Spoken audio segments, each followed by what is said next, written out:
Properties ಇನ್ ಮೈಸೂರು. ಇದು 100 ಎಕರೆಗಿಂತ ಜಾಸ್ತಿ ದೊಡ್ಡದು ಲೇಕ್ ಇದು.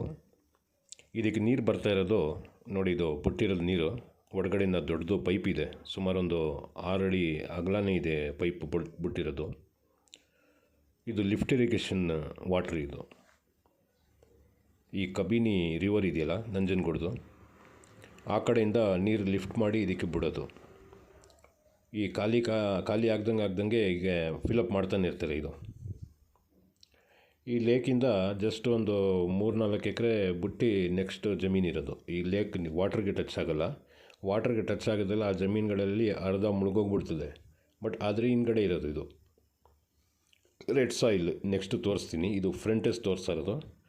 ಬ್ಯಾಕ್ ಸೈಡ್ ಈಗ ಕಂಟಿನ್ಯೂ ಮಾಡ್ತೀನಿ.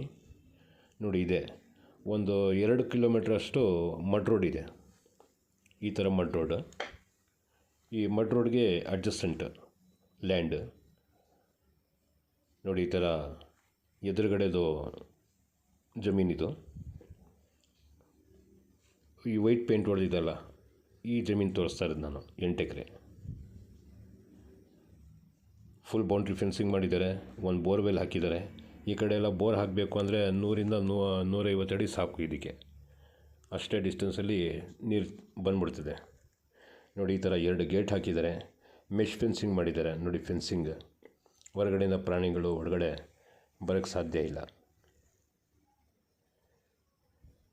ನೋಡಿ. ಫೆನ್ಸಿಂಗ್ ಅಲ್ಲಿ ತನಕ ಇದೆ ನೋಡಿ. ನೀರಿಗೆ ಟಚ್ ಆಗೋಲ್ಲ. ಒಂದು 2 ಎಕರೆ 3 ಎಕರೆ ಜಮೀನು ಹಿಂದಕ್ಕೆ ಇರೋದು ಇದು ಜಮೀನು. ಫಸ್ಟು ನಾನು ತೋರಿಸೋದು ಫ್ರಂಟಿಂದ ನೋಡಿ. ಮಣ್ಣು ಈ ಥರ ಇದೆ, ರೆಡ್ ಸಾಯಿಲು ಚೆನ್ನಾಗಿದೆ, ಗ್ರೌಂಡ್ ವಾಟ್ರು ಚೆನ್ನಾಗಿದೆ, ಕ್ಲಿಯರ್ ಟೈಟ್ಲ್ ಇದೆ. ಇವರು ಜನರಲ್ ಕ್ಯಾಟಗಿರಿ, ಇವರು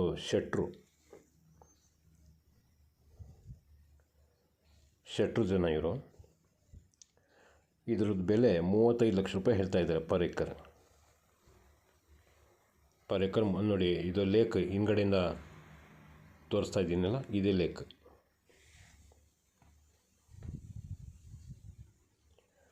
ಮೊದಲು ಫ್ರಂಟಿಂದ ತೋರಿಸಿದ್ದು ಲೇಕ್, ಇದು ಬ್ಯಾಕ್ ಸೈಡಿಂದ ತೋರಿಸ್ತಾ ಇರೋದು. ನನ್ನ ಜಮೀನು ಒಳಗಡೆ ಹೋಗಿಲ್ಲ, ಬೀಗ ಇರಲಿಲ್ಲ, ಹೊರಗಡೆ ನಾನು ನಿಂತ್ಕೊಂಡು ಮಾಡ್ತಾ ಇರೋದು ನೋಡಿ. ಲೇಕ್ ಕಾಣ್ತಾ ಇತ್ತು ನೋಡಿ. ಅಲ್ಲಿ ರೆಡ್ ಸಾಯಿಲ್ ಇದೆ, ಏನು ಬೇಕಾದ್ರೂ ಬೆಳೆಸ್ಬೋದು. ಒಂದು ಬೋರ್ವೆಲ್ ಇದೆ. 35 ಲಕ್ಷ ರೂಪಾಯಿ ಪರ್ ಎಕರ್ ಹೇಳ್ತಾ ಇದ್ದಾರೆ.